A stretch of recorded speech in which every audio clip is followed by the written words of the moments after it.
Jesus foi a uma cidade chamada Naim, e com ele iam muitos dos seus discípulos e uma grande multidão. Quando chegou perto da porta da cidade, levavam um defunto, filho único de sua mãe, que era viúva, e com ela ia uma grande multidão da cidade. Vendo-a, o Senhor sentiu grande compaixão por ela. Ele disse: não chores.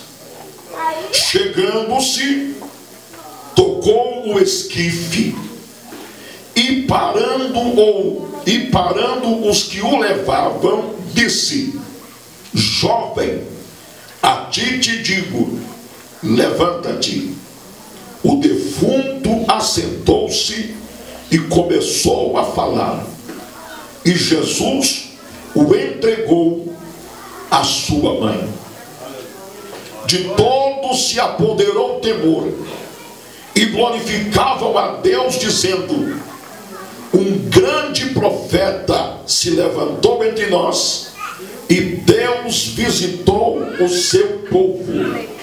E correu dele esta fama por toda a Judeia e por toda a região circunvizinha. Quantos podem dar glória a Deus por essa palavra? Queridos, temos lido do versículo 11 até o versículo de número 17. Porém, a palavra do Senhor, que Ele me confia para esta noite, vai girar em torno desta última frase do versículo 13. Não chores. Não chores será o tema desta reflexão bíblica desta noite. E eu gostaria de começar a desenvolver esta mensagem analisando um pouco do que está inserido no contexto desta passagem bíblica. Eu sempre gosto de desenvolver as mensagens que o Senhor me confia a partir do seu contexto. Por quê? Porque aí nós temos um entendimento maior. Nós conseguimos nos situar melhor dentro do cenário bíblico que propomos passar e compartilhar com a igreja. Se não, vejamos, se você ler o contexto desta passagem bíblica, ou seja, se você partir do capítulo de número 6, você vai perceber que Jesus, como sempre, estava envolvido e vinha de uma maratona de atividades espirituais, de atividades evangelísticas. Na verdade, você vai perceber a partir do versículo 17 do capítulo de número 6 que Jesus vai proferir uma de suas maiores mensagens, que foi o Sermão da Montanha. É bem verdade que no relato e na versão do evangelista Lucas, você vai perceber que este sermão se apresenta um tanto quanto de forma resumida. Mas aí o que me chama a atenção é que depois de Jesus proferir este sermão, e ele vai então empreender uma caminhada, e ele está indo agora diante, ou melhor, está indo adiante para a cidade de Naim. Antes disso, ele vai ministrar uma outra importante mensagem, falando sobre os dois fundamentos, e isso você vai entender e perceber e ler a partir do versículo 46 do capítulo 6 do Evangelho de Lucas.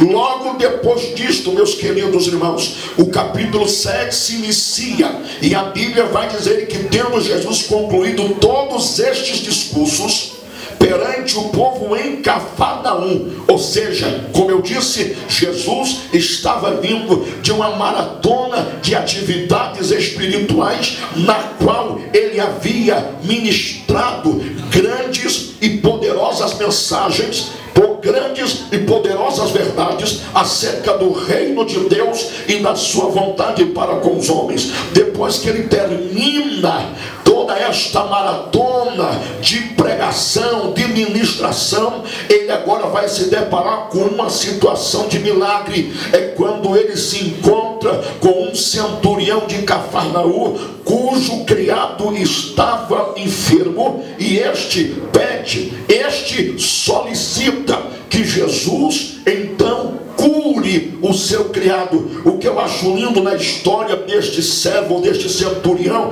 de Cafarnaum, é que Jesus se dispõe a ir até a sua casa. Porém, este centurião se recusa a receber Jesus na sua casa por se achar indigno. Ele vai dizer: não, Senhor, por favor, não faça isto. Eu não mereço que o Senhor entre na minha casa. Diga, porém, uma palavra, só uma palavra, e o meu criado vai ficar curado. Aleluia. Eu acho impressionante, aleluia, a atitude deste homem. Ele vai dizer: Senhor, eu sou homem, eu tenho homens às minhas ordens. Eu digo a este: vai, ele vai. Eu digo ao outro: vem, e ele vem. Então, por favor, eu não sou digno de ter o Senhor debaixo do meu telhado, debaixo do meu teto, dentro da minha casa. Diga, porém, uma palavra. Não precisa ir lá, não precisa colocar a mão no meu criado, não precisa fazer uma oração extensa. O que eu acho lindo nessa demonstração de fé, que inclusive impressiona o próprio Jesus, é que o centurião, ele não define, ele não especifica que tipo de palavra ele gostaria que Jesus pronunciasse. Ele diz apenas assim: diga só uma palavra, só uma. Eu não quero nem saber o que é que o Senhor vai dizer, eu não quero nem saber que palavra o Senhor vai pronunciar. Eu estou acreditando que qualquer palavra que o Senhor pronunciar vai ter milagre, vai acontecer milagre. E aí Jesus, impressionado com essa demonstração, ele vai fazer uma declaração tremenda a respeito disso. No versículo 9, Jesus, ouvindo isto, maravilhou-se dele, e voltando-se para a multidão que o seguia. Jesus olha para a multidão que vinha após ele, que vinha atrás dele, e vai dizer: olha, gente, eu confesso para vocês uma coisa, nem mesmo em Israel, deixa eu trazer isso aqui para os nossos dias, é como se Jesus estivesse dizendo: gente, nem mesmo entre os crentes eu vi tanta fé. Glória a Deus. E depois que Jesus opera este grande milagre, ele vai continuar a sua caminhada. E desta vez, como diz o versículo de número 11 no capítulo 7, ele vai para uma cidade chamada Naim. Ele vai para uma cidade chamada Naim, e o versículo nos informa que ele ia, como sempre, acompanhado dos seus discípulos e uma grande multidão. Queridos, essa questão se torna interessante a partir do momento em que a gente consegue dividir esta multidão que seguia Jesus em pelo menos 3 grupos distintos. Eu costumo dizer que havia o grupo dos curiosos, daqueles que seguiam a Jesus apenas para vê-lo operar milagres.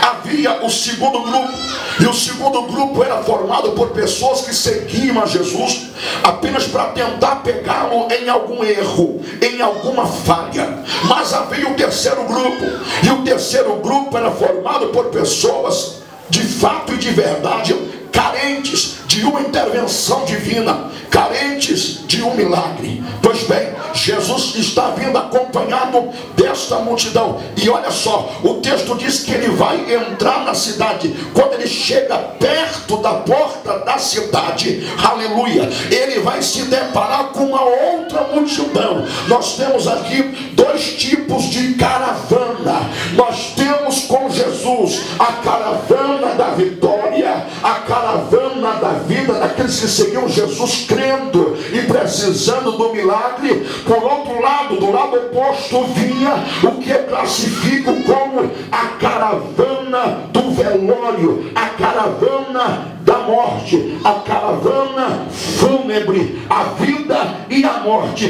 vão se encontrar na entrada da porta de Naim, ou da cidade de Naim. E o que me chama a atenção neste cenário, irmãos, aleluia, é que Jesus está indo ao encontro de um grande grande problema. Eu não sei se ele teve uma revelação sobrenatural a respeito do que lhe esperava, acerca do que lhe aguardava nesta cidade. O fato é que quando Jesus vai entrando, ele vai se deparar com esta multidão que vem de lá para cá. E o que chama a atenção a pessoa bendita do Mestre é que no meio desta multidão havia uma mulher que chorava copiosamente. Aleluia! Ouça-me, por favor. Havia no meio desta multidão, é claro, o que me chama a atenção também é que eu não duvido que todos os que estavam acompanhando esta mulher estavam chorando. Imagino que havia familiares, parentes, amigos que, sentindo as dores desta mulher, também iam chorando, também iam se lamentando. Mas os olhos de Jesus, escute isso, os olhos de Jesus se voltam para uma única pessoa. E o que me impressiona nisso é que Jesus, com certeza, humanamente falando, não conhecia aquela mulher. Jesus não sabia que esta mulher que chorava desesperadamente era a mãe do defunto. Analisem e raciocinem comigo. Quem foi que disse a Jesus? Pelo menos o texto não diz que Jesus sequer tenha perguntado quem é a mãe desse rapaz. Jesus não pergunta. Pelo menos o texto não revela. E eu acredito que ele não tenha feito isso, ou seja, que ele não tenha perguntado. Ele, como filho de Deus que era, e tendo como um dos seus atributos a sua onisciência, ouça isso, ele se dirige diretamente à mãe do defunto.